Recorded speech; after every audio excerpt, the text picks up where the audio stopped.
agora a gente vai ter a palestra com a Lateral Galeria, uma galeria de arte, e vai ser sobre arte, história e identidade. Espero que vocês gostem. E aí com vocês a Camila Guilherme.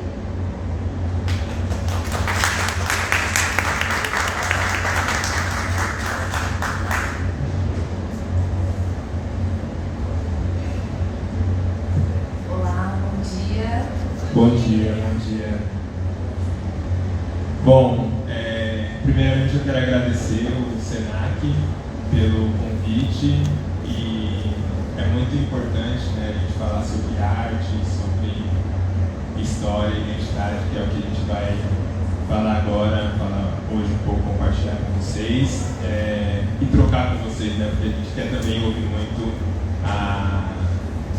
a visão de vocês sobre a arte, sobre esses assuntos. Eu sou o Guilherme, eu sou cofundador e diretor e galerista na Lateral. Nós somos uma galeria contemporânea de arte que fica localizada no bairro Ipiranga, Zona Sul. Já estão todos convidados, já ele começa assim. Eu empreendo mais ou menos desde os 21, mas até 2017 era na área da moda, inclusive fiz cursos no SENAC, na Fausto e tal. E desde 2020 a gente está com a galeria em atividade há 3 anos já, descobrindo, né, esse mercado que é muito novo para a gente também, mas que já está aí no Brasil há um tempo. E agora a gente está desbravando esse mercado. Camila.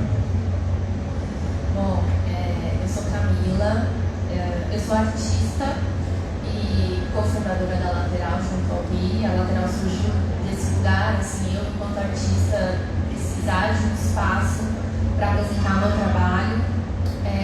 E aí em 2020 surgiu a Lateral, que vai nessa comigo, e a gente está lá desde então. Como ele disse, nós somos uma galeria de arte, a gente trabalha com artistas emergentes, jovens artistas que estão entrando no mercado e surgindo, né, dentro desse mercado de arte contemporânea.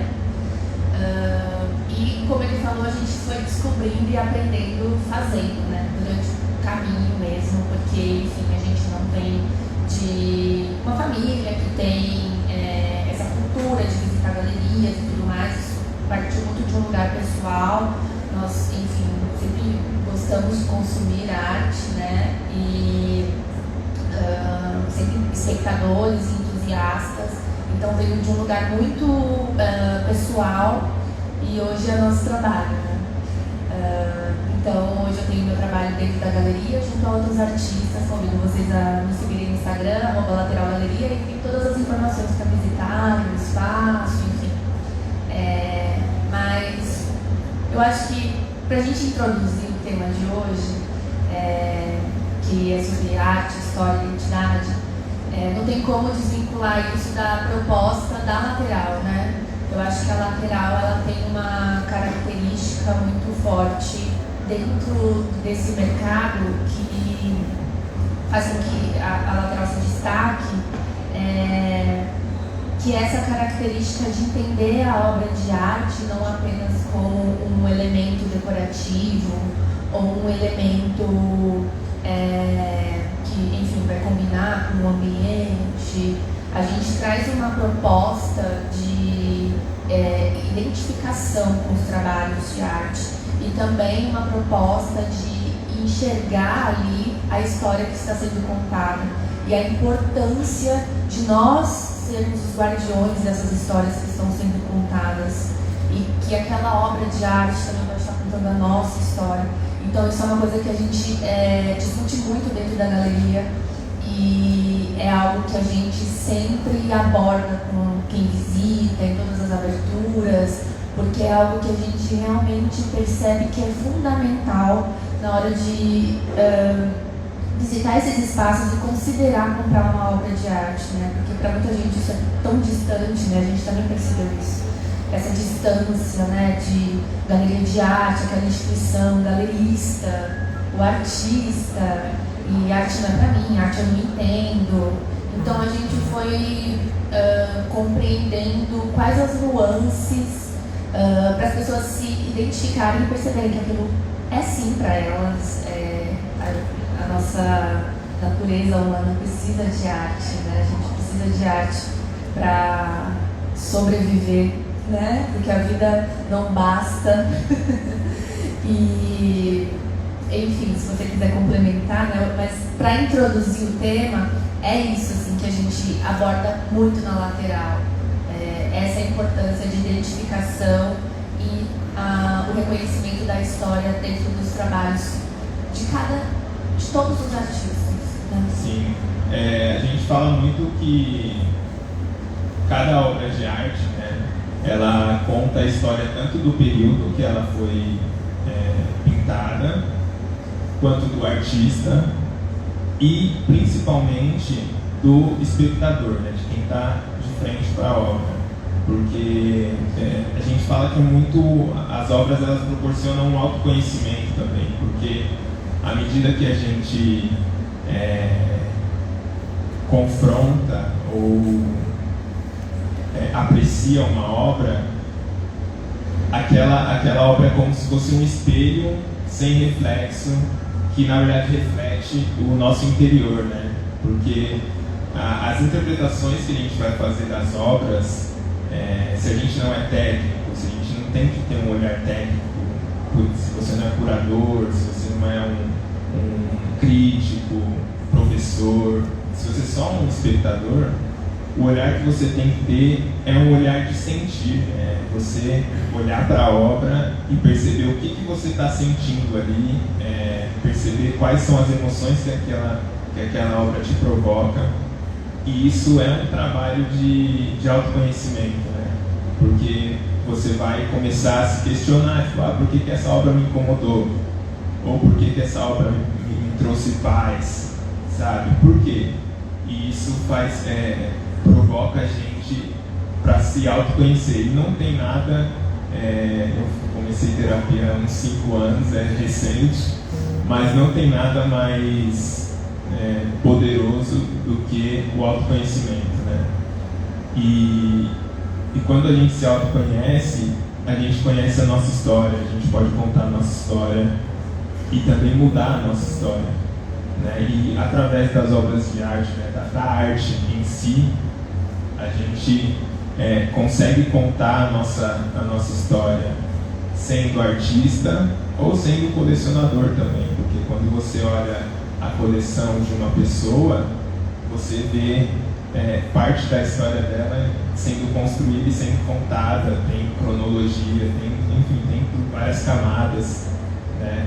E a parte da identificação, né, da identidade. A gente acha muito importante que as pessoas comprem arte, primeiramente porque elas se identificam com a obra. Porque depois a parte de investimento, todas essas outras coisas são, na galeria a gente acredita que é muito secundárias, porque você precisa se identificar com um elemento que vai estar na sua casa diariamente, você vai estar trocando energia com aquela obra, porque ela tem vida. A partir do momento que ela sai do ateliê do artista, ela ganha uma vida própria, assim. Porque aí vão ser os olhares das outras pessoas que vão ser acrescentados àquela história que já tem um ponto de partida, que é a história do artista, né? Enfim, a gente gosta muito de ouvir as pessoas, trocar, tanto que a gente não tem apresentação nem nada, porque a gente é um mundo muito novo, assim, a gente não vê muitos galeristas, muitas galeristas falando sobre isso, né? E a gente tem muita curiosidade para saber qual é a curiosidade de vocês também, né? Com relação a ter uma galeria de arte ou até o tema também sobre identidade, história, que a gente se propôs a falar aqui. Eu, pensando nessa questão da história, eu sempre pego um exemplo, sempre uso o exemplo do quadro do Pedro Américo, que é o Independência ou Morte, que está no Museu do Ipiranga e, enfim, é no nosso bairro ali, então é muito próximo da gente. Mas pensando em história, aquela obra, quando a gente fala sobre, se eu perguntasse para vocês, qual que é a imagem que vem para vocês quando vocês ouvem Grito da Independência ou Independência ou Morte? A primeira, porque depois a gente vai questionar tudo isso, né? Mas a primeira, eu imagino que para a maioria das pessoas seria esse quadro, porque já está no nosso, já foi introduzido no nosso imaginário, exato. E é essa história que é contada. Hoje, ainda bem, a gente está podendo revisitar e questionar tudo isso, mas por muitos anos essa história foi contada e essa narrativa foi estabelecida. Então, isso é a importância da gente ter o poder e, na verdade, ter posse, porque quando a gente conta a história, a gente tem o poder. A gente tem o poder da narrativa, a gente tem o poder de criar novos imaginários, né, através da arte. Então, pensando nesse caminho de ter posse, né, da história, eu pego sempre esse exemplo porque não foi nada daquilo que está pintado no quadro. Não foi absolutamente não. Inclusive quem assinou foi Leopoldina, que assinou a Independência, e ela nem aparece no quadro, tá ligado? Então, é muito nesse lugar, assim, qual história a gente quer ser guardião, qual a importância também da gente ter a guarda dessas histórias, né? Para serem, enfim, passadas de geração em geração, e daqui 100, daqui 200 anos, as obras que a gente apresenta na lateral e são vendidas na lateral, elas vão carregar histórias do nosso tempo agora, né? Do nosso tempo da contemporaneidade aqui, né? E isso é muito importante, isso é poderoso, né? Eu acho que tudo isso que o Gui falou vai de acordo com o que eu vou falar também, que é exatamente isso, né? Quando a gente olha para uma obra de arte, ela, dentro do ateliê do artista, né? Falando enquanto artista, dentro do ateliê ela conta muito a história do artista, ela está totalmente envolvida ali na narrativa do artista. Quando ela sai do ateliê, a obra ela já toma uma vida, uma proporção diferente. Ela vai para a parede da galeria, para a parede de uma exposição. A gente já não tem mais... Aquela obra ela já é 1 milhão de coisas. Assim, ela já não é só aquilo que ela era enquanto ela estava no ateliê. E essa é a beleza da arte, sabe? Então, quando me falam que as pessoas falam, não entendo, né? Isso acontece muito lá, principalmente com arte abstrata. As pessoas falam, nossa, eu não entendo, eu não sei o que falar e tal, né? Mas às vezes não tem que falar nada, realmente é sobre sentir, é o que aquela obra vai transmitir para você, porque tem obras minhas que falam muito comigo e aí eu falo, nossa, acho que as pessoas vão amar e vão olhar e vão falar, nossa, que obra incrível, eu coloco na parede da galeria e as pessoas passam reto e falam, gente, como assim? E ao mesmo tempo algumas que eu falo assim, não sei, não me pegou muito essa, e as pessoas ficam muito impactadas. Então, eu percebo que isso acontece não só comigo, eu tenho certeza que acontece com todos os artistas e com qualquer pessoa que produz uma obra de arte, que a gente só vai poder enxergar coisas no nosso trabalho a partir do olhar do outro, sabe? Porque eu vou realmente precisar do olhar do outro para enxergar coisas que o meu olhar não enxergaria no meu próprio trabalho, sabe? E isso vai muito além de entender essas questões técnicas, né, curatoriais, de crítica. Vai muito além. A gente percebe que no dia a dia, na lateral, a gente percebe que a arte ela fala por um lugar sensorial, ela comunica de uma outra maneira. É uma comunicação que alcança outros lugares, é muito subjetivo. Exatamente. A gente teve experiências de pessoas que foram lá, pararam em frente a uma obra e começaram a chorar. E é isso, a pessoa não sabe colocar em palavras aquilo que ela realmente estava sentindo, mas a obra provocou aquilo nela. Era um choro de conforto, de cuidado, não era um choro de aversão, mas existe isso também. Existe uma obra que a gente olha e fala, meu Deus, isso aqui é perturbador, eu jamais levaria para minha casa, sabe? Mas esse é o espelho, né? Por que ela me perturba tanto, né? Esse tipo de questionamento faz a gente desenvolver esse entender, compreender e se apropriar da nossa história. Isso é o autoconhecimento. E quando a gente vai observar também outros trabalhos, isso é um exercício, né? Porque quando a gente vai observar outros trabalhos, a gente vai no museu e aí vê as obras e aí olha e fala, quando que essa obra foi produzida, né? Em que contexto histórico essa obra foi produzida? O que estava acontecendo na sociedade, né? Como as pessoas viviam nessa época? Então eu acho que as obras que estão sendo produzidas hoje, elas precisam estar na casa das pessoas. Porque se elas não estiverem na casa das pessoas, de pessoas comuns, tá? Porque quando a gente fala em obra de arte, parece que é só para milionário. Mas não, todo mundo pode comprar obra de arte, todo mundo que, enfim, se interessa, pode consumir. Nós temos lá na galeria obras a partir de R$300, obras originais. E quando a gente fala do consumo, é exatamente para ser guardião dessa história. Porque a gente percebe, e a gente tem no nosso histórico, né? Muitas histórias foram apagadas, né?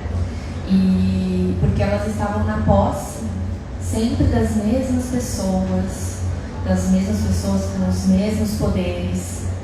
Com a mesma intenção, né? Com a mesma intenção.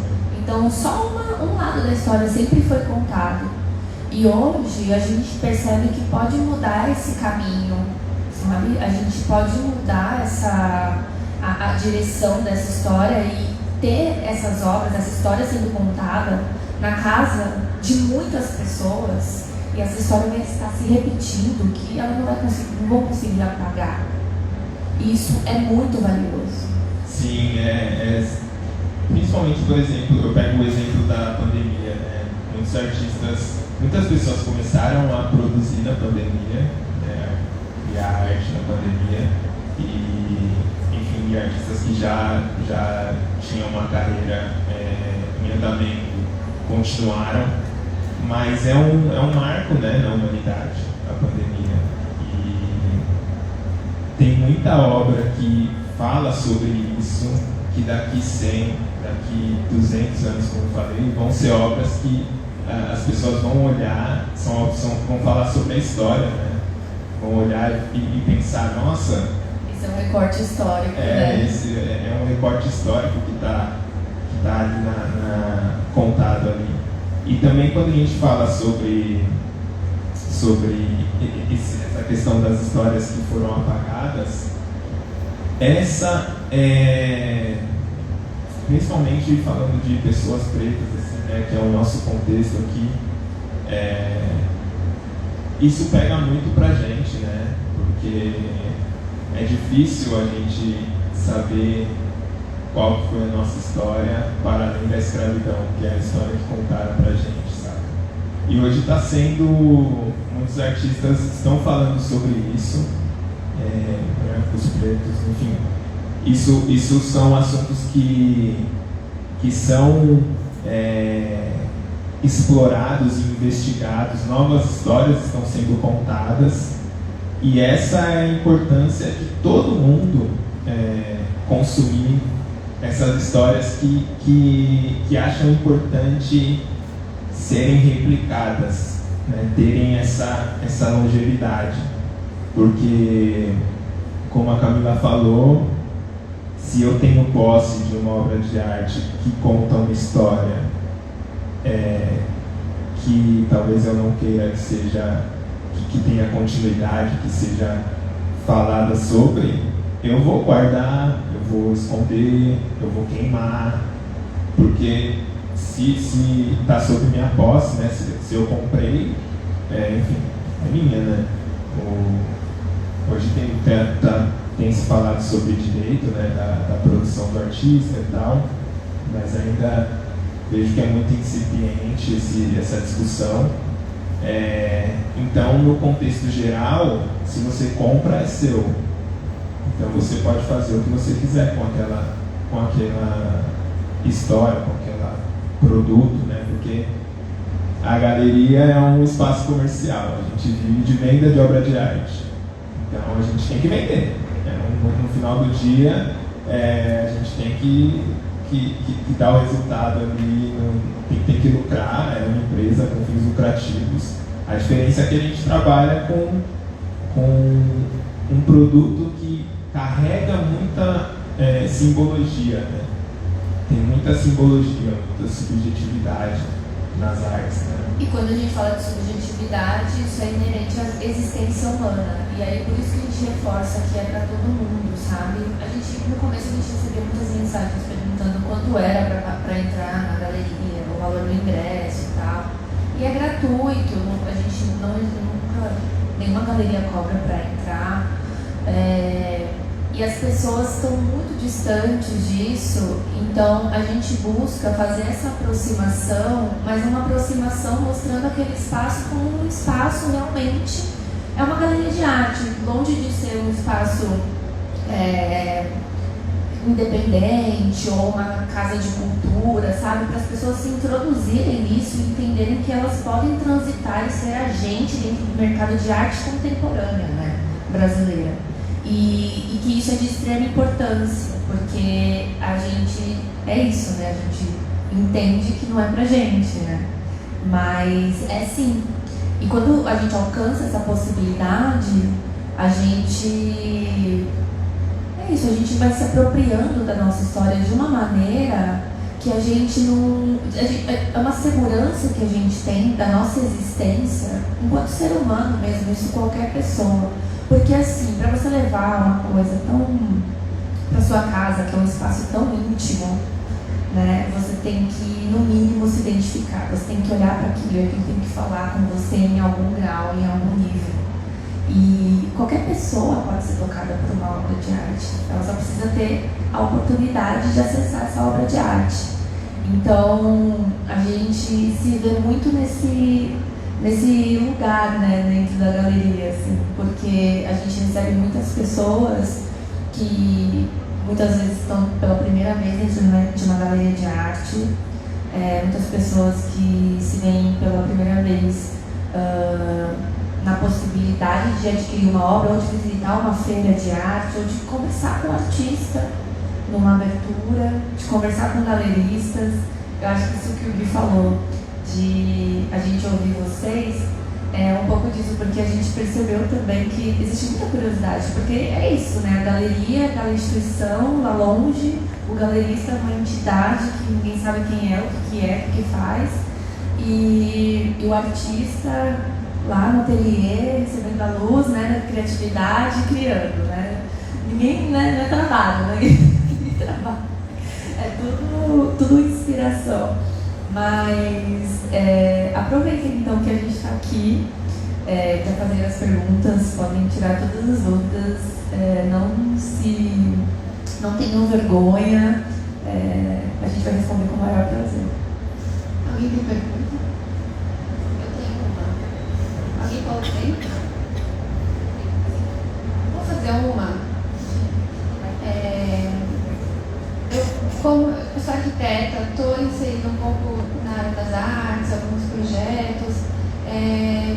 Que vocês falaram, galeria de arte, parece uma coisa muito para as classes mais altas, a gente nos jardins, tem algumas galerias, você também até assim, de entrar, um prédio bonito, com uma portinha. Eu queria saber de vocês, como que vocês veem o consumo de arte hoje? Porque vocês estão, a galeria que vocês buscam, esses artistas que estão iniciando, a arte também, antigamente, acho que até as vanguardas, os pintores, eles eram contratados para retratar o que você queria que ele retratasse. E aí depois, o cubismo, o surrealismo, o expressionismo, enfim, os artistas passaram a retratar o que estavam dentro deles. Então a arte passou a ser mais subjetiva. E tanto a arte sendo histórica, assim, lá no passado, tem muita gente que vai nos museus, ou vai lá e olha e fala, um quadro, uma pessoa, enfim, e não entende o contexto histórico que aquilo estava inserido. E tem isso de não entender o contexto histórico. E hoje a arte é o que está dentro do artista. Então não é aquilo, não é sobre o que eu falo, mas sobre o que as pessoas entendem. A arte é isso, não é sobre o que a pessoa pinta, mas sobre o que vai entender. E vocês que estão nesse mercado agora que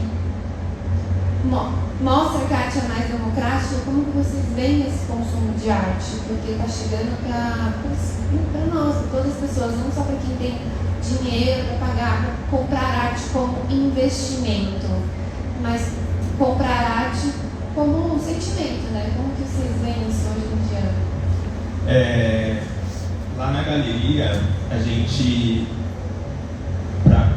para facilitar, né, esse acesso às obras, ao consumo, a gente sempre pergunta o que a pessoa sentiu, né? Por que obra X chamou a atenção dela? Porque as pessoas, é muito automático as pessoas perguntarem o que o artista quis dizer aqui, né? O que ele quis falar, o que significa e tal. E aí a gente sempre, antes de falar qualquer coisa sobre a pesquisa do artista, a gente sempre convida a pessoa a compartilhar o que ela achou dessa obra. Porque, independente da resposta, do que o artista quis dizer, o que vale é justamente a interpretação daquela pessoa, sabe? Porque é a história, né? Ela vai interpretar as obras com base no seu repertório de vida, nas suas vivências, nas suas experiências. E não tem como eu, por mais que eu conheça a pesquisa do artista, e nem o artista também, não tem como ele chegar para a pessoa que interpretou com base na vida dela e falar que está errado, saca? Então, tipo, se eu falar isso, isso que você falou está errado, é eu negando a existência da outra pessoa, sabe? Então a gente sempre convida, e a gente percebeu que isso tem muita diferença na hora até das pessoas pensarem em adquirir uma obra. Tipo, caramba, o artista quis dizer X, mas para mim significa Y. E vai estar na minha casa significando Y, porque fala sobre mim, né?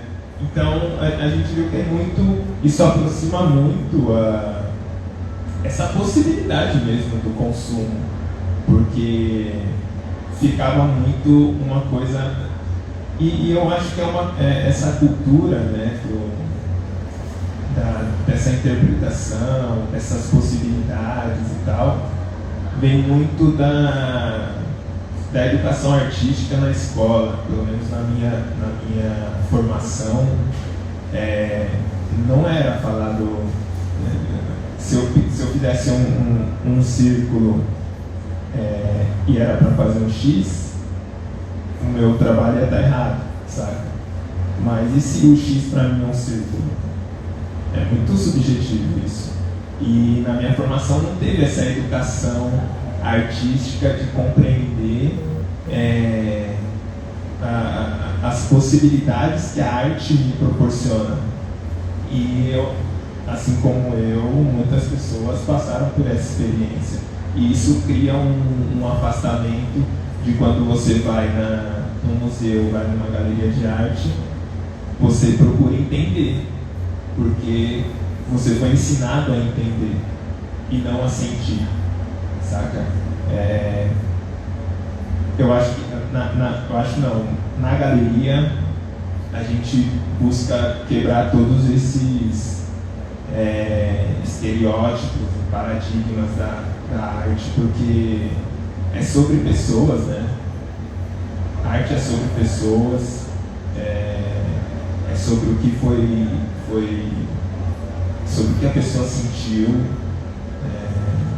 Eu acho que isso é o mais, é a riqueza da arte, assim, essas infinitas possibilidades. Aqui, todo mundo aqui que estiver na frente da mesma obra de arte, cada um vai ter uma interpretação. Dificilmente vai se repetir. Pode se assemelhar, mas ser igual não vai ser. Te ouvindo falar, né? Eu tenho 3 coisas para falar. A primeira é uma história muito curiosa, que eu tenho uma obra que uma vez eu participei de uma exposição. Lá na galeria até coloquei essa obra, ela tem parece uma chuva vermelha assim e tal, e uma mulher segurando um ramo de flor. E aí foi uma obra que tinha um contexto, assim, a minha ideia era que o vermelho simbolizasse a vida, né? E naquele momento em que eu estava criando dentro do ateliê, né? Isso para ilustrar isso que o Gui está falando, né? Quando a obra sai do ateliê, que a gente falou também, que sai do ateliê já toma uma outra proporção. Quando eu estava no ateliê, eu falei, bom, eu acho que dentro desse conceito aqui, o vermelho, ele vai simbolizar a vida, e o título da obra era Banho de Vida. E aí, beleza, foi pra exposição. Quando chegou na exposição, foi assim, um experimento social absurdo, assim, e muito, muito legal, que eu adorei e realmente comprovou essa nossa crença de que cada um vai ter a sua interpretação. Porque, enfim, essa obra que simbolizava a vida para mim, tinha gente que chegava na galeria e falava assim, meu Deus me livre dessa obra, essa mulher tá num tiroteio. Tá caindo sangue pra todo lado, ela tá indo pro velório, porque ela tá com a flor, olha lá. Aí eu falava, gente, olha só, realmente, não, tudo bem, é isso então, é um tiroteio. E aí tinha gente que vinha e falava, nossa, isso é paixão, nossa, na cara que ela tá apaixonada, olha esse vermelho, isso é um vermelho paixão, ela recebeu flores, ela tá muito apaixonada. E aí teve uma outra que falou assim, isso aqui é menstruação, isso aqui é o sagrado feminino, é a menstruação, é a mulher ali no seu ápice, florescendo. E é a mesma obra, e nenhuma dessas interpretações estava certa ou errada, eram interpretações, é arte, isso que é arte, né? Eu acho que essa história ilustra muito bem, né? Essa é uma obra que eu sempre falo dela, porque foi muito curioso o período que a gente expôs. E outra coisa, né? Agora voltando para a questão do consumo e esse público que a gente atinge, né? É um público muito jovem, assim, eu digo no sentido de consumir arte. A maioria das pessoas estão consumindo arte pela primeira vez. Elas se veem nessa possibilidade, porque eu acho também que a gente é muito acessível. A gente está sempre lá na galeria, a gente recebe as pessoas, a gente traz essa aproximação. Não é um lugar professoral, a gente vai pelas obras, as pessoas têm as próprias interpretações, a gente vai trazendo as informações sobre a pesquisa do artista, mas é um lugar totalmente... a pessoa tem total direito de ser ela mesma e de interpretar por ela mesma as obras. A gente não fica falando, essa aqui é essa aqui é isso, essa aqui é aquilo. E eu acho que isso aproxima e a pessoa fala assim, caramba, nossa, então eu sei alguma coisa dessa obra aqui.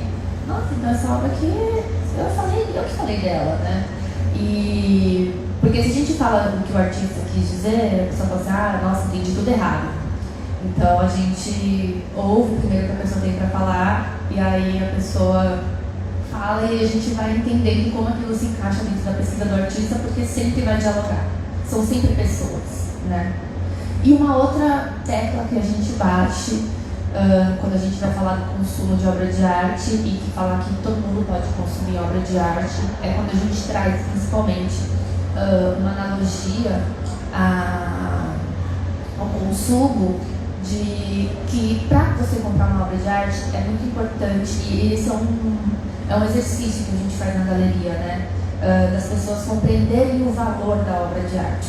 Porque a gente pensa, a obra de arte é muito cara, não é pra mim, não tem parede, onde eu vou colocar, não moro com os meus pais, sei lá, tô me mudando, minha casa é alugada. Enfim, mil coisas, as pessoas colocam mil empecilhos e a gente olha, ou então principalmente falando do preço. O preço acaba sendo sempre a primeira, não tenho dinheiro para isso. E aí às vezes a pessoa tá com um celular que comprou uma parede lá da galeria, assim, só o celular. Eu passo o celular aqui, ó. Vamos trocar aqui.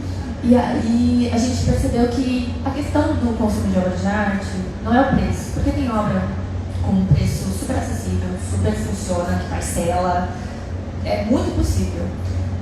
A questão é a compreensão do valor. E aí a gente entendeu que quando você entende o valor, assim como as pessoas entendem o valor de um tênis da moda, um celular que vai te dar um status, quando você compreende o valor disso, você paga o preço, seja ele qual for. Então a gente também faz esse exercício de colocar a obra de arte nesse lugar, de ser valorizada, e a partir dessa compreensão de valor, as pessoas vão entender e pagar o preço e comprar aquele trabalho e ver valor naquilo. E a gente acha importante isso e acha que isso, na verdade, vai ter um resultado mais efetivo quando a gente entender esse circuito de arte, visita em galeria de arte, toda essa movimentação se tornar um lifestyle mesmo, sabe? As pessoas saírem de casa para visitar uma galeria de arte, para visitar uma exposição, para visitar o ateliê de um artista, sabe? Porque é muito possível, gente, qualquer artista que você entre em contato e vai falar, tudo bom, eu quero ver seu trabalho. O artista, ele tá doido para mostrar o trabalho para todo mundo. Você consegue ir em ateliê de artista assim, gente? Pelo amor de Deus, sabe? Qualquer artista vai querer receber. Porque é isso. O trabalho do artista tem que ser visto, tem que ser mostrado. E é muito possível. Então, é muito importante a gente compreender o que a gente valoriza, porque aí a gente vai olhar o que a gente valoriza e a gente vai olhar a nossa volta e falar, eu consumo tudo isso aqui, então tudo isso que eu estou consumindo eu estou valorizando. E aí a gente vai entender quais são os nossos, o que a gente está valorizando ou não. E aí compreende se a gente está valorizando a obra de arte ou não. Porque é possível, não é preço. Assim. Isso é uma coisa que a gente também aprendeu no caminho. Total, a gente, no começo a gente tinha obras de 1.000, 1.200, aí difícil de vender. A gente, vamos fazer aqui então os prints de R$100. A gente fez os prints e não vendeu igual. Aí a gente, então não é isso, a questão não é preço. E aí quando a gente começou a elaborar essa questão a identificar, né, essa parte do que as pessoas valorizam, em detrimento do preço, enfim, aí a gente foi compreendendo que era muito mais referente ao que elas valorizavam, o que tinha valor para elas, do que o preço da obra que estava posto lá, porque é isso, no final o artista ele precisa vender para produzir a próxima, a galeria precisa vender para continuar aberta, então tem um preço, tudo tem um preço, saca? E aí é isso, as pessoas começaram a entender, e aí pessoas que nunca compraram arte, compraram a primeira obra de R$2.500 já, sabe?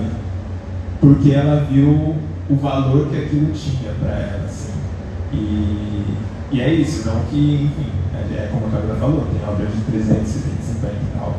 Mas não é preço. Uma ideia de que é tudo 20 mil, 40 mil dentro da galeria. Mas não, tem as obras de 7 mil, de 8 mil, de 10 mil, mas tem obra de 300, de 700, enfim. E a gente facilita também, né? Porque a ideia é que a galeria seja um lugar de passagem, não é para ficar lá, sabe? E outra coisa também é para não ter esse pudor de perguntar o preço das coisas, né? De, quanto é isso? Sabe? Como que faz para comprar uma obra de arte? Como teve uma colecionadora lá da galeria que visitou meu ateliê, viu uma obra lá que estava meio no processo, ela gostou, mas ficou para ela. E aí depois eu vendi essa obra num leilão E aí ela deu lance, mas aí ela não alcançou o lance final, e ela falou assim, nossa, eu queria muito aquela obra, eu vi ela muito antes, eu vi desde o ateliê. E eu falei, por que você não me falou? Porque eu nem tinha recebido a proposta de ir pro leilão. Ela poderia muito bem ter comprado a obra com um preço bem mais baixo que eu iria vender, porque o leilão foi dando lance, né? E ela se arrepende até hoje. Mas é isso, falar. Ah, eu sei disso, quanto é? Ela falou, eu não sabia os códigos. Eu não sabia se Mas podia. mais fácil. É isso, mas pode, gente. A gente tem que falar. Oi. Eu tenho uma pergunta sobre curadoria. Desde que eu fui no Museu do Ipiranga, eu tenho focado com isso. Porque você é primeiro lançado no grandão, assim, dependendo, são mortes, lá você está assim. E aí depois você vai nas menores, pequenos quadros de. Eles evangelizam os indígenas e essas coisas assim que são ruins, né? E, nossa, eu fiquei pensando nisso, eu pensei muito naquele quadro, acho que é Redenção de Campo. E eu fiquei pensando como é fazer a curadoria de uma coisa assim que você não pode mostrar só como esse quadro é bem feito, esse quadro é antigo, esse quadro é histórico. Ele também tem uma coisa errada, ele tem um preconceito muito forte. E eu, particularmente, vendo no Museu do Ipiranga, eu não achei que levaram em conta, sabe? Que levaram em conta mostrar a história como não é certo isso. Por exemplo, no Museu do Holocausto tem coisas históricas muito antigas, coisas únicas, mas eles não vão mostrar aquilo só como histórico, só como único. Eles sempre vão mostrar também como errado. E aí, vendo lá no Museu do Ipiranga, eu não senti muito isso, sabe?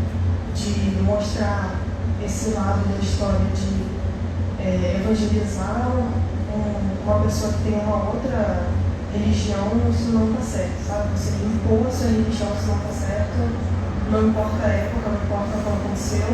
Assim, eu não sei como é que é exposto, onde está exposto a redenção de campo, mas eu imagino que ele seja mostrado dessa forma, que ele tenha um texto dessa forma, que o que está em volta dele mostra que ele não é só um quadro bem pintado, antigo e único.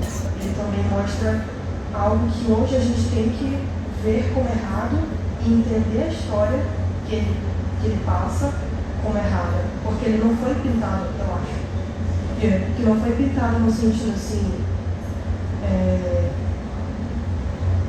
no sentido julgando o que estava acontecendo. Foi pintado no sentido de que bom que isso está acontecendo, que é no sentido de branqueamento da população, né? Então, quando ele foi pintado assim, isso tem que acontecer, isso vai acontecer. E hoje, quando a gente olha para ele, não é isso que a gente tem que ver. A gente tem que ver como era, né, na época, o que aconteceu e entender que essa visão era errada.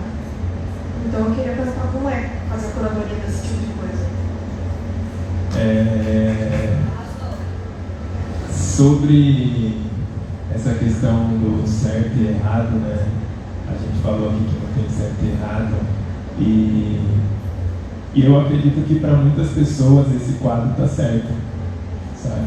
A gente que, enfim, tem talvez uma visão mais questionadora dessas coisas, que acha que isso é errado, né? Eu acho que é errado também. Mas, na época, essa obra, por exemplo, ela serviu para a criação de um imaginário. E porque era aquilo que eles queriam vender, né? Então, por isso que é importante ter uma produção diversa, de diferentes artistas, diferentes repertórios de vida, porque a gente não sabe se tem alguma obra daquela época que falava o oposto, porque aquela que foi preservada, que não outra, pode até ter outra, ou poderia ter outra que foi feita na mesma época, com outra intenção, que foi apagada. Então essa é a importância da gente ter a posse da história, das histórias que a gente acredita que é importante passar para frente, que é importante ter um legado por anos, né? Então, no caso da curadoria, o curador ele também pode se atualizar, né, em relação e criar dentro uma parte, falando uma parte, né? Que é legal, o museu é histórico muito antigo, mas a gente hoje já sabe que a história não foi daquele jeito. Sim. Né? Só concluir sobre o Museu do Ipiranga, pegando esse gancho aí, a gente visitou o museu e a gente teve a oportunidade de fazer uma visita com um dos historiadores do museu e, a gente achou até que o museu está bem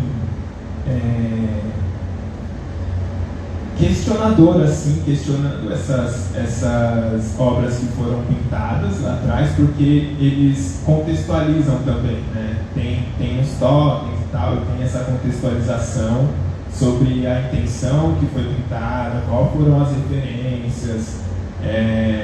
Eu particularmente achei que está bem atual, mas talvez não esteja tão atual porque as pessoas que assinam o cheque ainda são as mesmas. Então você pode ir até a página 2, daqui para frente você não pode mais. Olhem os patrocinadores do museu. Exato. E é meio que isso, assim. Eu achei que está bem atual o museu, tanto que a primeira, logo que entra, assim, tem o hall principal lá, né? E aí tem um totem com explicativo daquilo, do que está sendo mostrado ali, que fala, o título é Uma História do Brasil.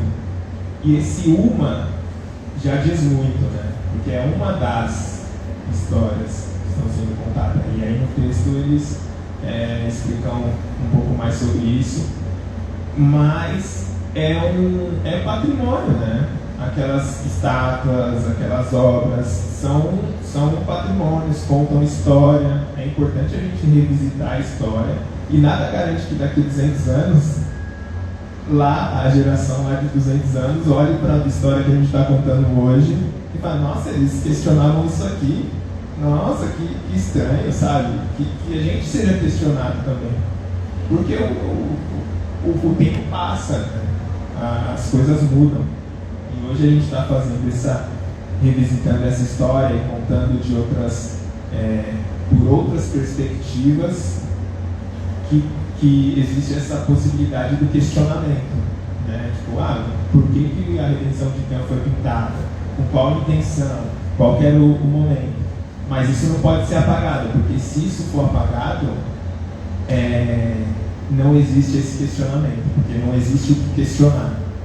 Então isso tem que ser preservado, por mais que seja horripilante a história por trás. Mas tem que estar lá para a gente questionar e para a gente falar e debater o assunto. Bom, eu acho, falando da curadoria, né, a curadoria tem esse trabalho de enxergar ali a história que vai ser contada dentro daquele contexto, né, porque o museu está cheio de salas, né, a gente teve essa visita, mas a gente não conseguiu visitar ele inteiro, porque é gigante, tem muito conteúdo.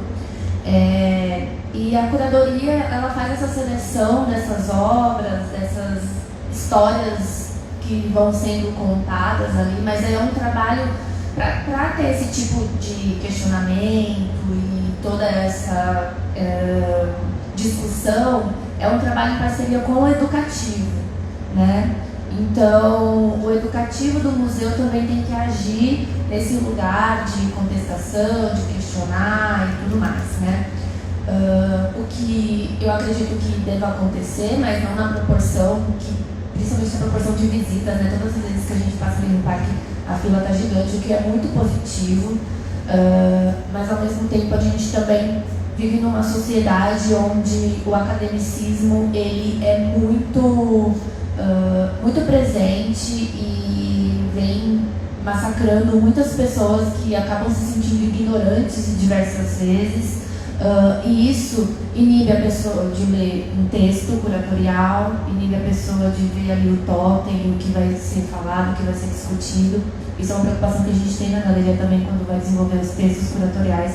São textos fáceis, sem palavras complexas que nunca vão dizer nada, todo mundo fica ali na frente fazendo cara de inteligente que não está entendendo nada. A gente quer que as pessoas saiam entendendo do que se trata, para elas discutirem o que está sendo falado ali dentro da galeria.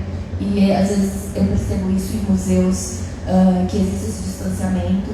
As pessoas que frequentam museus é um público maior que os que frequentam galerias, obviamente, mas ainda assim a gente sabe que tem uma camada da população que não frequenta esses espaços, porque esses espaços realmente não estão disponíveis para receber essas pessoas.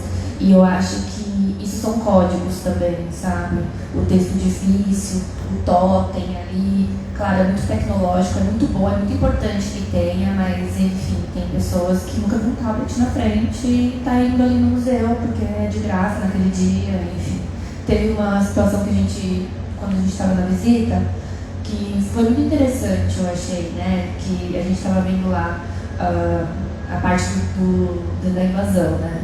Leia-se, né? Descobrimento. E aí tinha uma telinha lá, que aí você colocava o áudiozinho e assistia, que era muito interativo, muito bom, porque você não precisava ler nada, era uma mulher falando e o videozinho acontecendo, contando várias versões da história do Brasil, da chegada dos portugueses. Então tinha uma versão de um comercial de chocolate, do Kit Kat, né? Tinha uma versão do El Chan, uma música do El Chan, quando eles vieram contando a história de como os portugueses vieram para o Brasil, e uma história de um livro histórico que contou como foi quando eles chegaram. Assim. E aí no final ela questiona, né? Qual dessas histórias é verdadeira? Como foi o descobrimento, né?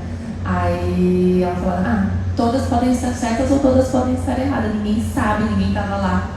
Então, é isso, sabe? São histórias sendo contadas apenas, assim. O que me deu um quentinho no coração, de alguma forma, porque eu acho que isso comunicou com as pessoas, sabe? As pessoas viram El Chan dentro do Museu do Ipiranga, sabe? E eu acho que a gente precisa mais disso, assim. Porque, como me disse, é muito importante preservar essa história, né?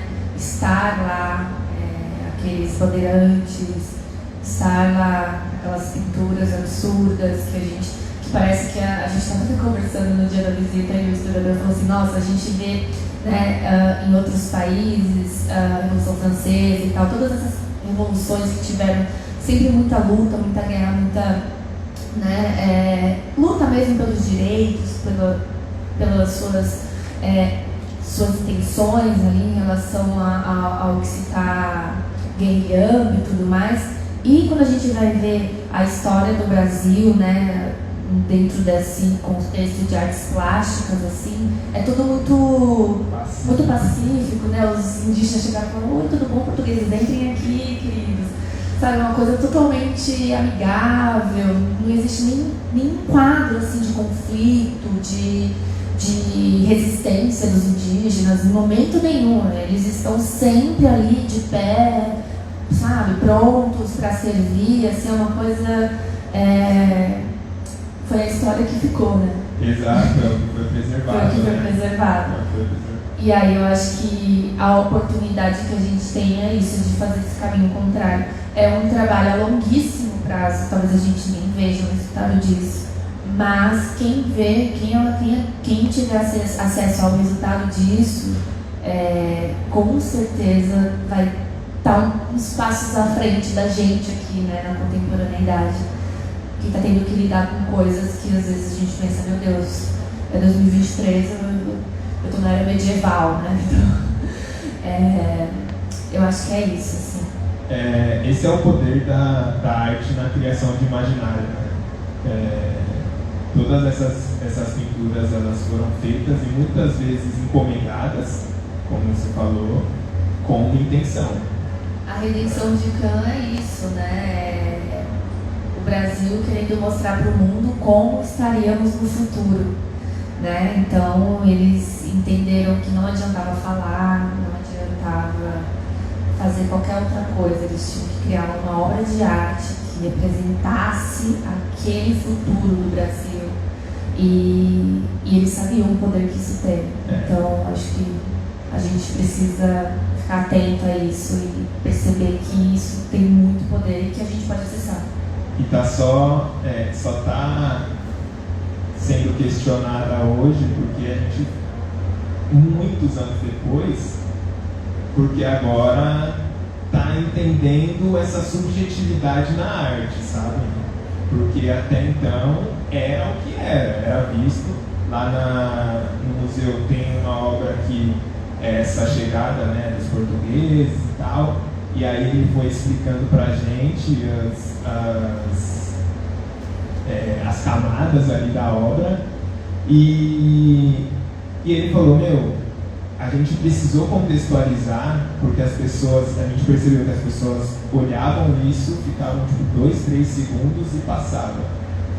E esses 2, 3 segundos é o suficiente para você entender, para você olhar e criar um imaginário de que essa chegada foi pacífica, de que os indígenas eram selvagens. É muito rápido essa confirmação. Então eles precisaram contextualizar, e isso, hoje a gente está produzindo obras, né, os artistas contemporâneos estão produzindo obras que falam outras coisas, que afirmam outras coisas, que criam outros imaginários. E é importante que esses artistas continuem produzindo.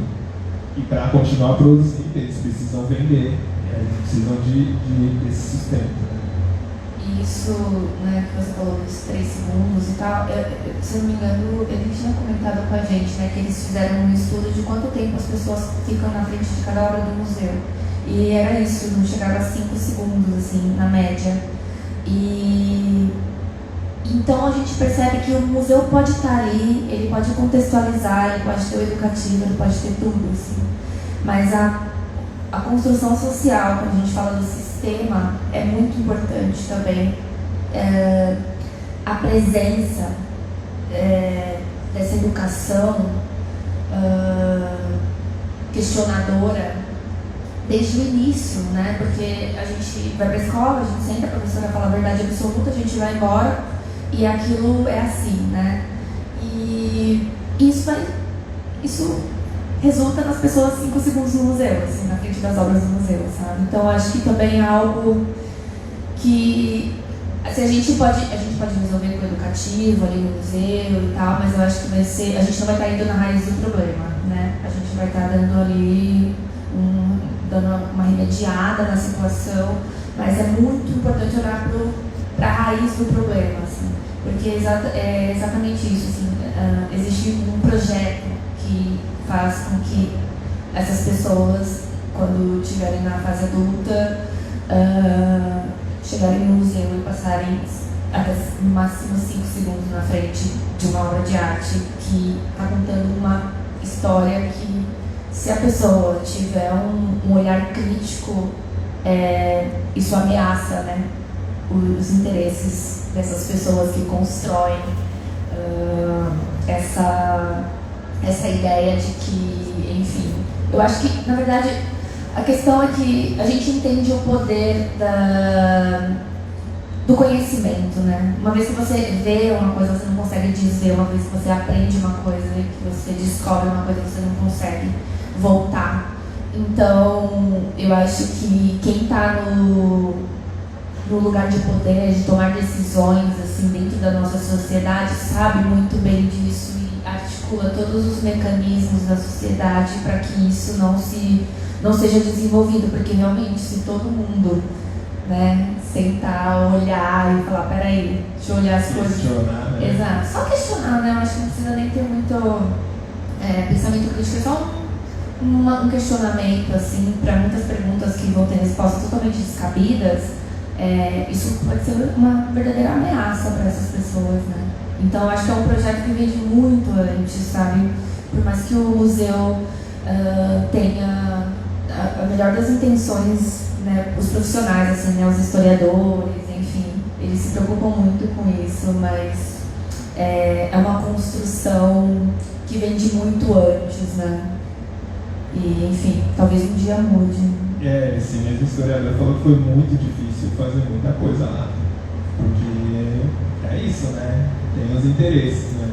Quem que está patrocinando, então tem tudo isso. Mas é isso. Perguntas?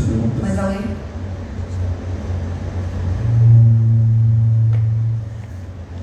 A gente estava brigando aqui para quem ia fazer pergunta primeiro. Primeiro eu quero dar os parabéns para vocês. Eu acho que o trabalho de vocês é fundamental, é essencial e é belíssimo. Estou apaixonada por vocês dois. Parabéns. A minha pergunta é assim, a gente toca aqui em sala de aula num assunto que é bagagem, repertório. Porque a gente está falando com alunos de design de interiores, de paisagismo, eles trabalham com criação o tempo todo. Então a gente sempre faz essa relação do processo criativo, ele não vem do nada, né? Ninguém é gênio e cria algo completamente do nada, aleatório, né? A gente cria coisas cada vez melhores conforme a gente vai tendo esse repertório. E a gente acabou de falar aqui na palestra anterior sobre segregação social. E isso eu acho belíssimo no trabalho de vocês, né? Porque vocês estão desmistificando que a obra de arte é inacessível, né?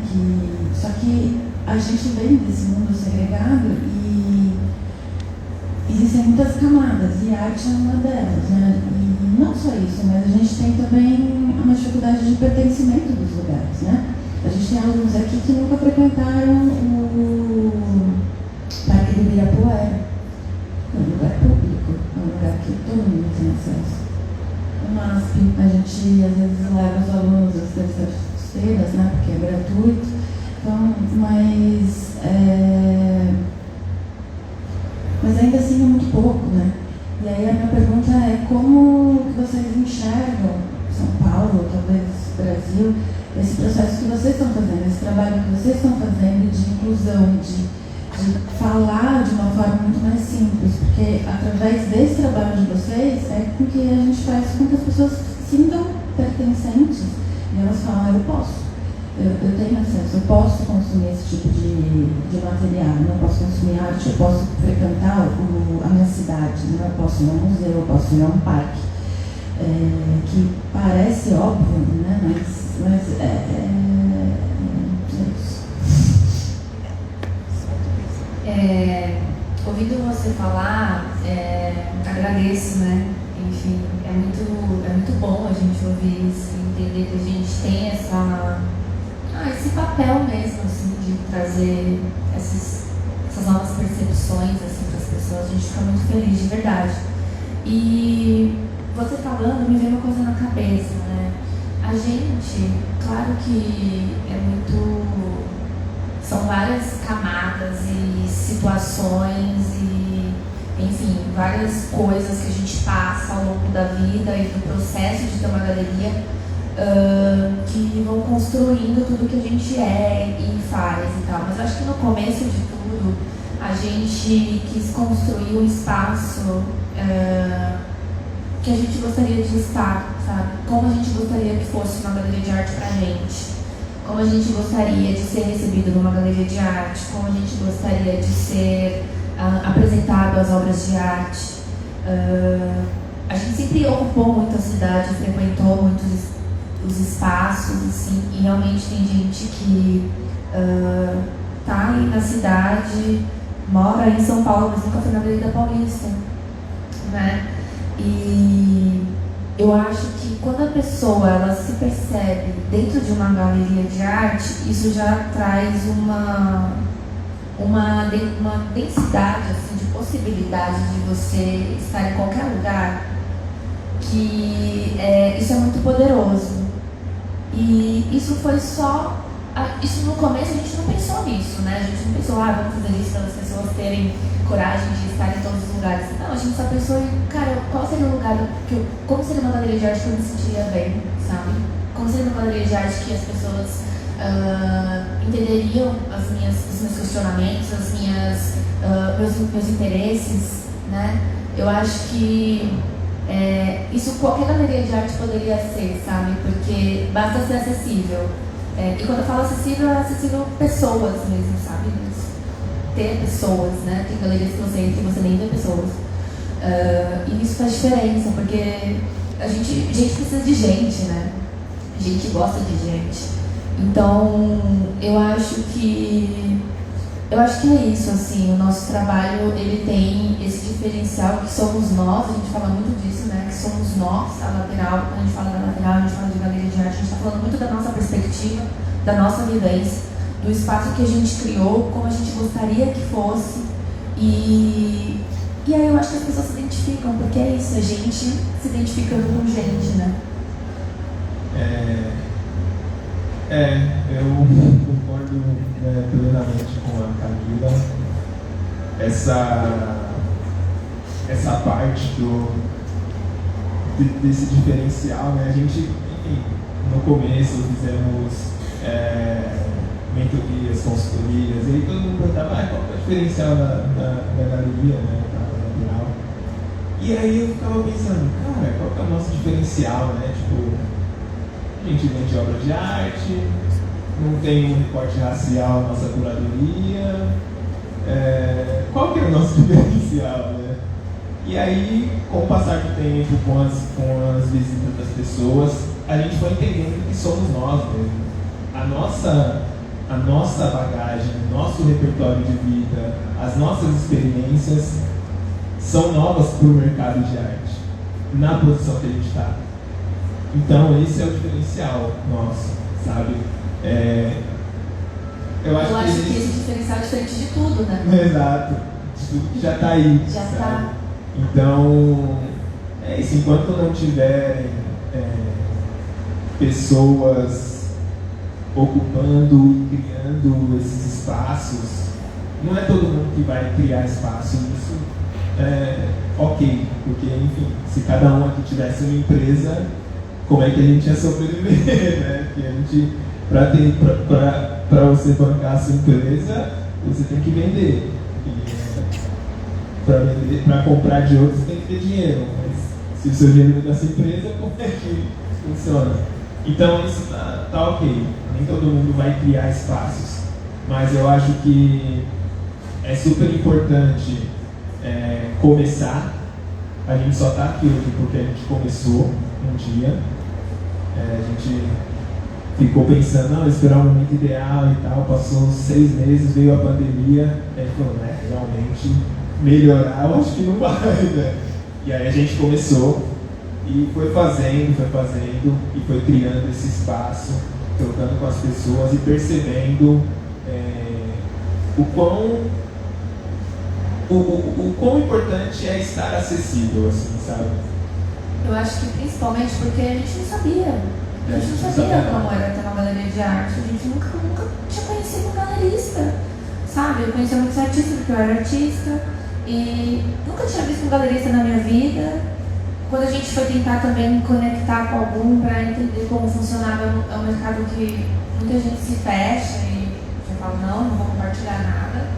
Então a gente foi fazendo o que a gente achava que funcionava, assim, sabe? E de uma maneira muito verdadeira mesmo, muito genuína, sabe? Muito transparente, testando, vendendo obra e pagando pela venda. Às vezes paga pela venda. E aprendendo. E de uma maneira muito disponível também, para ouvir, para aprender também com as pessoas e também apostar nas coisas que a gente achava que poderia dar certo. Eu acho que isso tudo foi uma construção, a gente contando aqui parece que foi lindo, maravilhoso, 1000 maravilhas, mas assim, foi muitos momentos desesperador, mas a gente continuou. Claro que a gente também, eu não quero entrar num lugar romântico, crie seu espaço e faça acontecer e tal, porque a galeria ela veio de um lugar, num primeiro momento, assim, ela veio de um lugar dolorido, assim, pra mim, enquanto artista, porque eu também tentei espaço em outras galerias da cidade, mas eu não tive. E aí eu falei, gente, e agora? O que eu faço? Aí eu falei, então vamos lá, né? Vamos fazer a minha própria galeria. Então surge desse lugar também, né? Mas não é todo mundo que vai fazer isso, sabe? E nem tem que fazer, porque lá no começo, quando a gente estava passando, principalmente bem no começo, né? Lá 2020, 2021, assim, que a gente estava bem no início, aprendendo muita coisa, e aos trancos e barrancos, hoje a gente já criou uma casca, né? A gente já está muito mais maduro do que lá no começo. Mas lá atrás, eu ficava pensando, nossa gente, eu não quero nunca que nenhum artista passe por isso que eu passei. Eu quero que todos tenham a oportunidade de ter algum retorno, mandem e-mail. Todos os artistas que mandam e-mail para a galeria, eu recebo super bem, dou retorno, sempre na medida do possível, mas eu respondo, às vezes demora, mas eu respondo. Porque eu sei que é isso, sabe? E eu não quero que outros artistas passem pelo que eu passei para você ter que levantar tudo do zero, criar o seu próprio espaço, passar por várias coisas, porque ninguém aceitou seu trabalho, ninguém aceitou conversar com você. Ao mesmo tempo que hoje eu sou muito satisfeita e feliz dentro da minha empresa e muito feliz por tê-la criado junto ao Gui, mas tem coisas que eu passei que eu não queria que ninguém passasse. Não queria nem ter passado, né? Exatamente. Então eu tento, ao mesmo tempo que a gente faz esse trabalho, eu penso que no futuro ninguém mais precisa fazer esse trabalho, sabe? Assim, e só tem uma galeria de arte, só porque, enfim, se interessa e porque quer compartilhar, quer encontrar pessoas, que não saia de um lugar de dor ou de ausência de alguma coisa, né? Acho que é isso. Oi, gente. Eu sou Larissa, sou professora aqui do Senac e eu e a Lívia, a gente falou um pouco agora de manhã, a gente deu uma palestra que ela falou sobre segregação urbana. Isso que vocês falam de ocupar espaços, na verdade criar um espaço que dominantemente não existia, então tá, vamos ocupar. E eu acho que combina muito com a palestra de abertura que a gente teve da Rita Conrante, que ela falou sobre isso, né? Que vamos colocar no espaço para que gere o incômodo dessa ausência, né? Que crie realmente esse incômodo que é criativo, que pode, enfim, gerar uma mudança.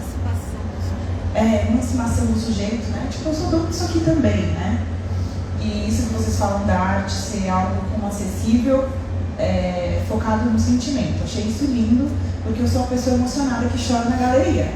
Eu e minha irmã, A gente ama. a gente foi numa exposição que eu e ela choramos assim, igual criancinha. O pessoal, gente, o que vocês estão vendo que a gente não está vendo?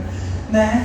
E é muito desse lugar, assim, eu reconheço a arte muito desse lugar, e brincando um pouco com a pergunta da Mari, né, sobre esse incômodo que ela sentiu no Museu do Ipiranga, eu queria perguntar uma coisa para vocês.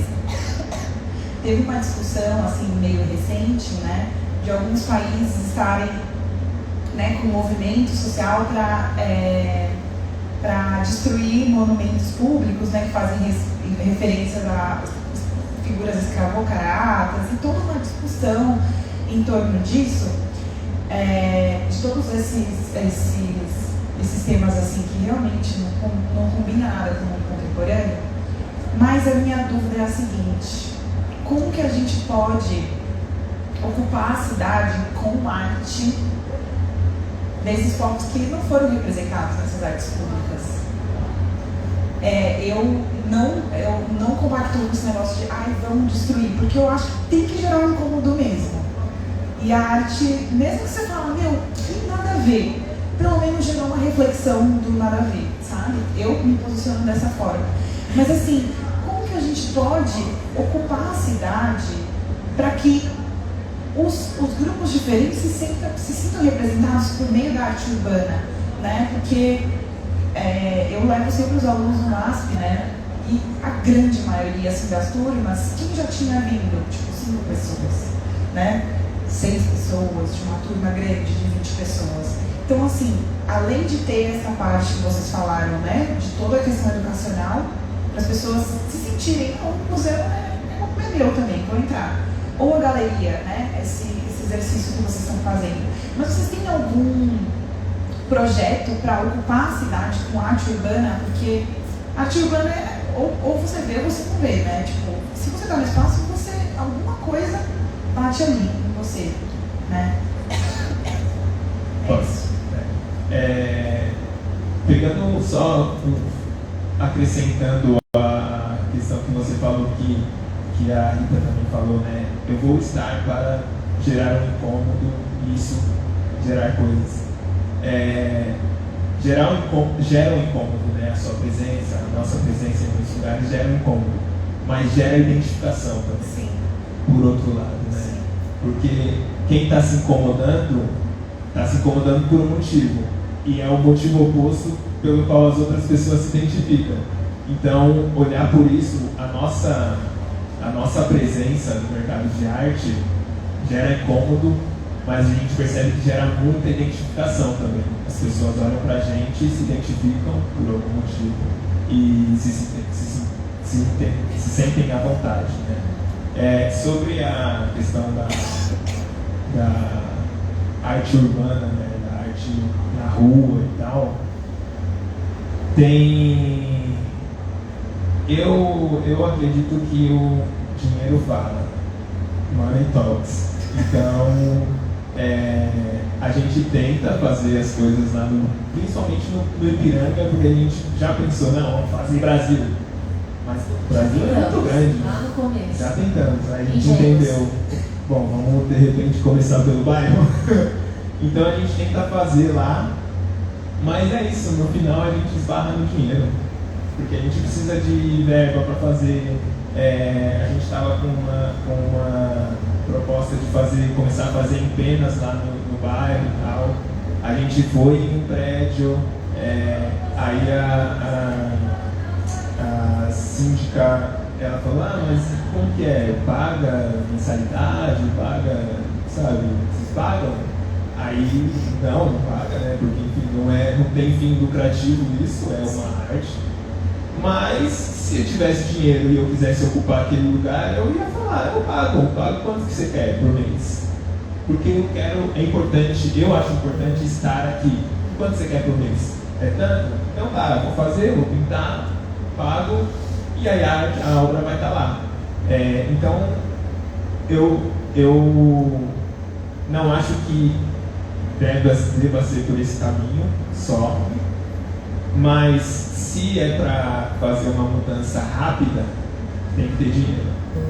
Tem que ter dinheiro envolvido, não tem jeito. Ou então faz igual o Basquiat, né? Que começava a grafitar, descobriram ele, ficou milionário, e aí, enfim. Mas aí é exceção. É tipo 1 né? em 1 milhão. Exato, é muita exceção. E hoje em dia, a galera que faz isso é criminoso, porque a galera criminaliza o picho, por exemplo. Então, vira criminoso, né? Então é isso, tipo, se você tem uma empresa e acredita no poder da arte, potencializa empresas que trabalham com arte, que pensam em projetos junto, que pode fazer. Eu não consigo fazer, se a empresa não consegue fazer porque não tem know-how, porque não tem pessoa para isso, contrata então, tipo, vai lá, tem galeria, tem produtor de arte, produtor cultural, chama, conversa, paga, que aí isso vai ter o resultado ali mais de imediato, assim, né? Eu vejo que é muito mais por esse caminho, assim. Mas a gente tenta por edital, só que aí a concorrência é muito grande, tem outros caminhos, mas é isso, é mais demorado. Agora a gente está tendo uma abertura, assim, edital, esse processo, né? Enfim, todo mundo aplicando ali. Mas agora a gente voltou para o Ministério da Cultura, né? E isso já dá um respiro, assim, tipo, cultura voltou a ser um ministério, né? Então, isso já ajuda bastante, assim. Mas eu estou muito alinhada, assim, com o que o Gui falou, né? Desse resultado imediato. É muito sobre dinheiro, a gente esbarra muito nisso na galeria, porque, no final das contas, é isso, é quanto você vai pagar e você consegue. Às vezes você não precisa nem ser bom. Muitas vezes. Quase sempre. Mas é só você ter dinheiro, porque a gente fica falando, né? A gente conversa muito sobre isso e fala, nossa, a gente faz tanta coisa boa com tão pouco, pensa quando a gente tiver grana. Isso é realmente o que move. A gente está no sistema capitalista e isso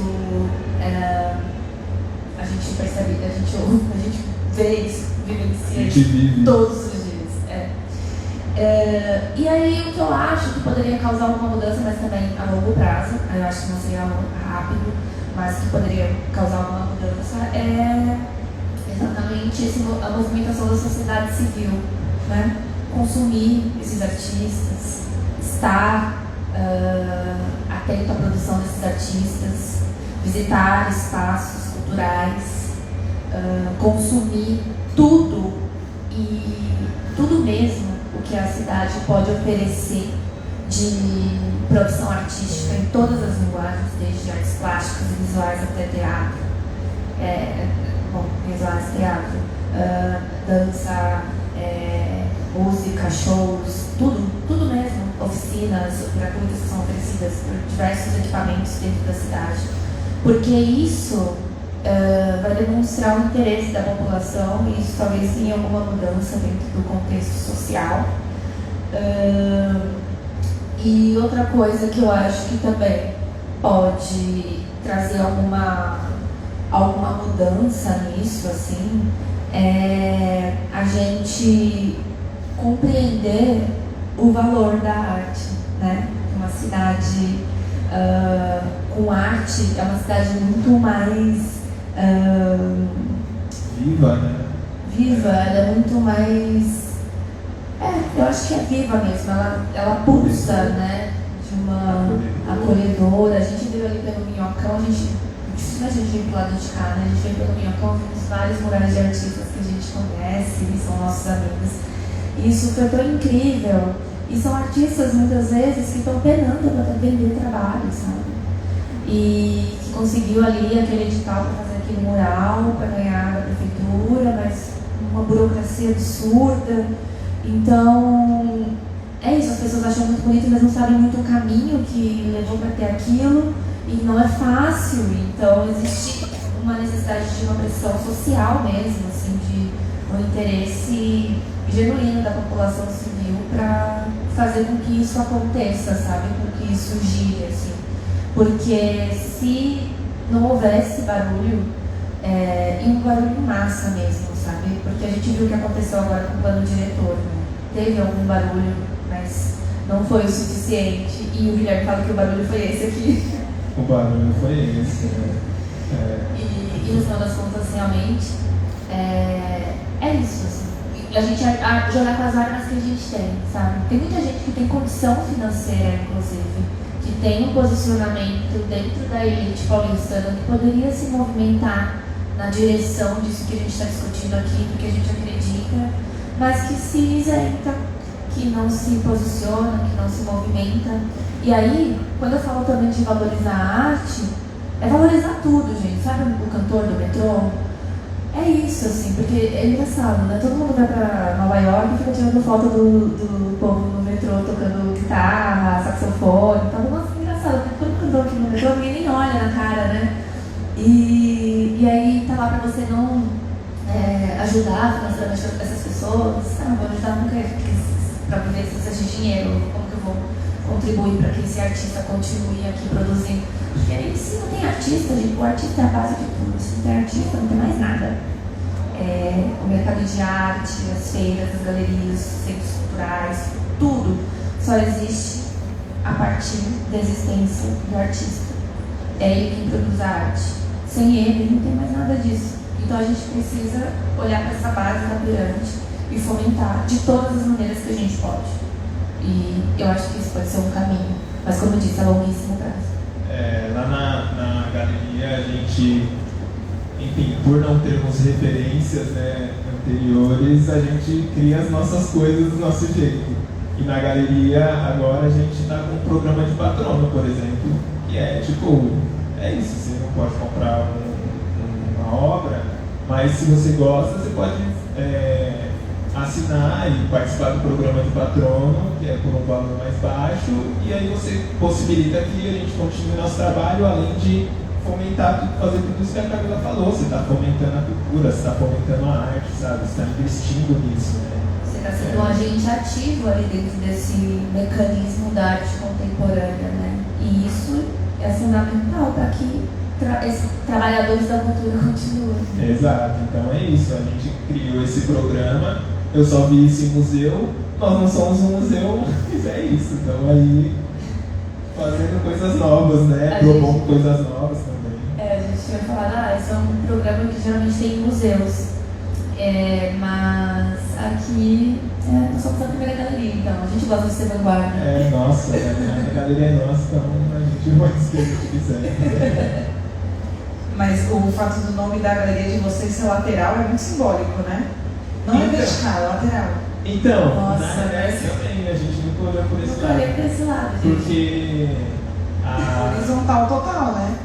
Total. A gente surgiu, né? O nome surgiu porque no corredor de casa, da nossa casa, tem um corredor lateral. E aí seria onde a princípio seria a galeria, que seria, a gente ia expor umas obras ali e tal.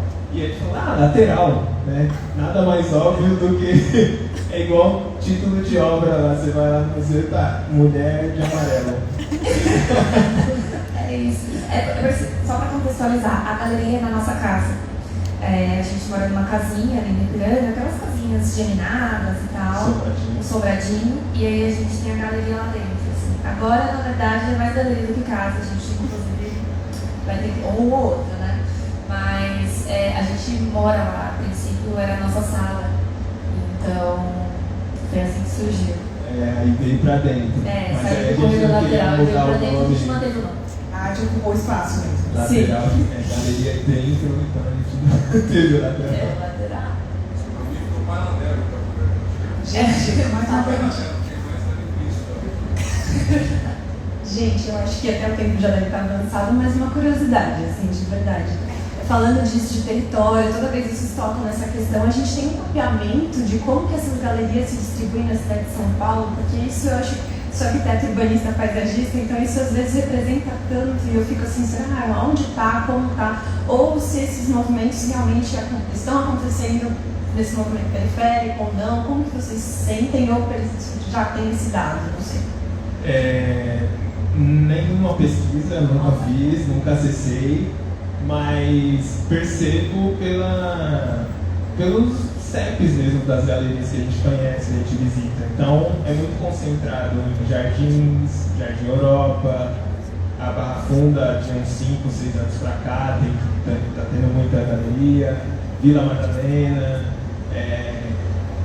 e eu acho que é esses Pinheiros ali. Eu acho que é mais a concentração é muito, muito alta nesses lugares.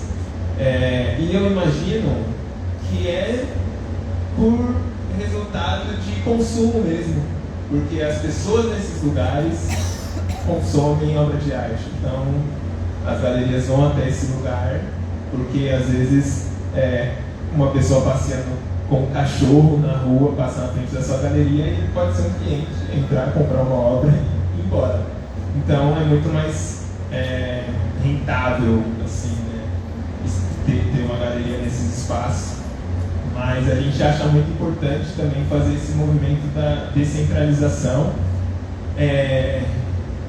Pode ser paradoxal, mas o objetivo nosso também é colocar o Ipiranga nesse eixo cultural e artístico da cidade. Então, para que lá tenha mais galerias, para que lá tenha mais artistas. Tem muito artista lá já, ateliês e tal, mas é pouco sabido, assim, conhecido. Então a gente quer justamente colocar o Ipiranga nessa rota, nesse eixo cultural e artístico da cidade e tornar uma região relevante também, assim. Porque as pessoas no entorno vão começar a perceber esse valor, vão começar a consumir também. E isso tem que acontecer, eu acho que tem que acontecer em muitos outros lugares, mas falando especificamente de galeria de arte, poucas pessoas dos extremos têm esse entendimento dessa possibilidade de visitar uma galeria de arte. E quando você não tem nem essa possibilidade, é como se aquilo não existisse. Então você nem cogita isso. Eu acho que só pra... Porque realmente eu fico pensando toda hora, aquelas duas perguntinhas que a gente mais está fazendo na semana é como estamos contando histórias e para quem estamos contando histórias. Então eu acho super feliz de saber que o Ipiranga, eu imaginei que a resposta seria essa, mas eu acho que é isso, né? A gente repensar como estamos contando, para quem estamos contando. Mas Eu acho que dá para acrescentar também quem está contando. quem né? está... vocês como curadores, assim, essa pergunta, né? Porque tem um viés na hora de contar e selecionar, e quem consome também consome de uma maneira ali, então, mais curioso. E, enfim, eu acho até sugestões, assim, de fazer pesquisas. Eu que sou desse lado acadêmico, às vezes a gente fica falando, nossa, lá vem mais uma pessoa do lado acadêmico. Vamos Mas conversar. falem sobre isso.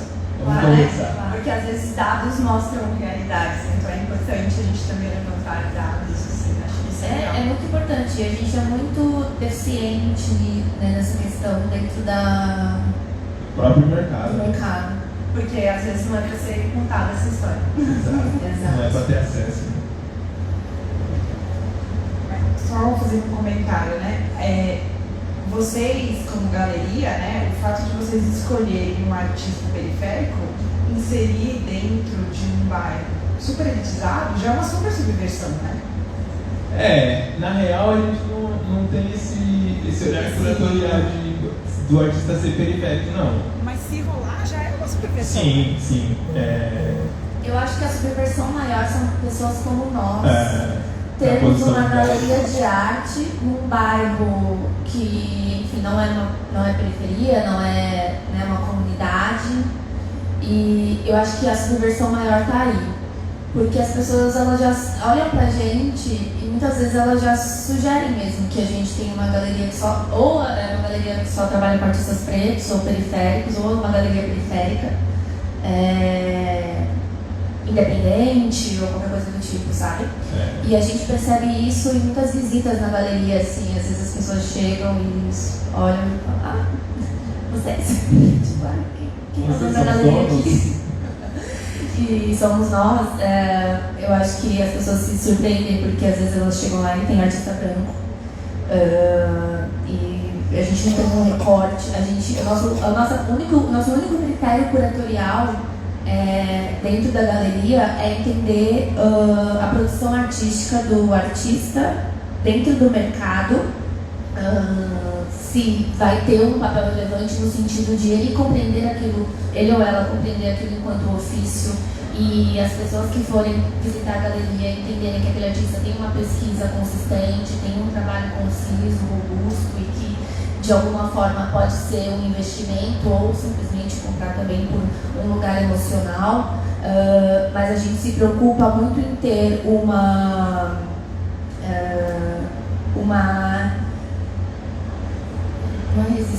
consistência nos trabalhos e nas produções que a gente apresenta, mais do que necessariamente a origem do artista ou a origem do trabalho, do que se trata, enfim, porque tem muita gente talentosa também fazendo muita coisa legal, mas que, enfim, pra gente não adianta ter um artista que faz um trabalho incrível e dali 6 meses ele desiste, vai vender sabonete artesanal na praia, enfim. Porque tem gente que vai comprar o trabalho daquele artista na galeria, falando, bom, a galeria já fez essa curadoria, então estou acreditando nesse artista. Esse artista de repente para, então existe o nosso olhar curatorial vai para um outro caminho. Assim.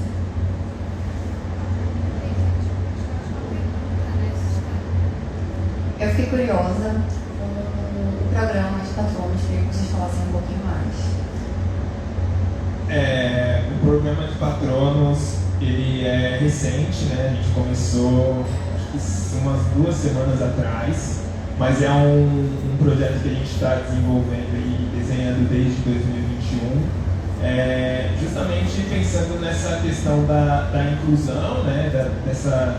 De expandir, na verdade, o acesso à arte contemporânea, porque enfim, é um valor baixo de investimento, assim, um valor mensal e tal, e aí na plataforma que a gente usa existem outras formas de apoio, mas o patrono é a pessoa que a gente vai, são as pessoas que a gente vai fortalecer esse contato, né? Promovendo atividades como visitas em ateliês de artistas, rodas de bate-papo lá na galeria sobre arte, visitar em feira e o grupo visitar a feira e depois de repente bater um papo lá na galeria.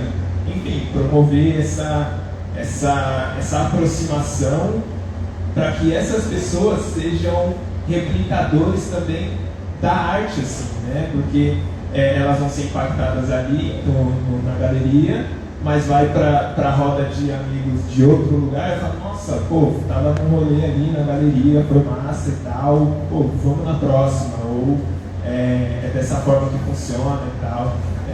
É isso. Quanto mais pessoas, o mercado brasileiro é muito pequeno, muito pequeno ainda, de arte. Então tem muito lugar para crescer ainda.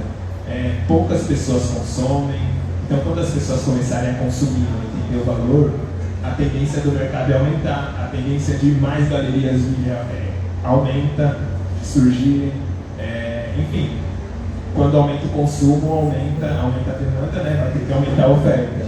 Então, é um mercado no final das contas. Então é isso, o programa de patronos para quem tiver interesse, fala com a gente, tem informação também no Instagram, mas é isso, para expandir mesmo, né, esse acesso à arte contemporânea brasileira. E um outro fator também que eu gosto de destacar dentro desse programa é nosso interesse em reunir, né, essa comunidade assim, de pessoas interessadas e que muitas vezes não sabem por onde muito começar, onde encontrar outras pessoas entusiastas que também se interessem. Então é um programa que também reúne essas pessoas para se conectarem, porque a gente percebeu que a galeria também é um lugar de conexão, assim, e isso é muito valioso, porque é mais uma vez gente conhecendo gente, e isso é muito poderoso, né? Então é uma comunidade que a gente está reunindo ali com interesses iguais, né? Semelhantes. E aí a ideia é fortalecer e conectar essas pessoas e aí, consequentemente, aquecer o mercado e, enfim, eu acho que é muito próspero, né? O que pode desencadear disso. Todo mundo ganha, né? Isso é uma filosofia da Lateral, assim. Tudo que a gente faz, a gente procura entender se todos os lados estão ganhando. E assim, pode ser um ganho emocional, um ganho financeiro, um ganho, mas está ganhando, faz sentido. E esse programa para a gente faz sentido por isso, assim, todos ganham. Obrigada. Obrigado. Bom, acho que o tempo a gente passou um pouquinho, falamos bastante. Foi ótimo. Parabéns, a palestra acho que foi ótima. E a gente falou da arte tão subjetiva que é o próprio nome da galeria. Faço isso, né? A Lara interpreta de uma outra forma e faz total sentido. Gente, espero que vocês tenham gostado. Sigam no Instagram, sigam a galeria, consumam arte, vão ao museu, tudo mais, que repertório nunca é demais. Criatividade é repertório. Exatamente. Eu queria só apresentar uma coisa, aproveitando que tem o pessoal do design de interior, música, arquitetura. Eu estava falando com a Camila que para mim, no design, quando você vai montar uma casa, tem uma coisa que não precisa combinar com todo o resto, e sim com o proprietário ou a proprietária, que são as obras de arte, assim. Tem que contar a história dessas pessoas. Então, também convido aí futuros designers e arquitetos e atuantes irem na galeria, levarem seus clientes, para a gente, enfim, apresentar possibilidades, não só lá, mas enfim, pode ser primeiro lá. É isso, gente. Eu quero agradecer muito pela oportunidade, agradecer ao Senac pelo convite. Muito obrigada. Espero ter acrescentado alguma coisa para vocês, enfim, trazido um pouco da nossa percepção sobre arte. E espero encontrar vocês na Lateral. A gente vai abrir exposição sábado agora, inclusive, das 2 às 6. Exposição nova, os artistas vão estar lá, então ótima oportunidade. E fala sobre paisagens, que eles sobre paisagens, enfim, eles estão convidados. Muito obrigada. Obrigada. Obrigado, gente.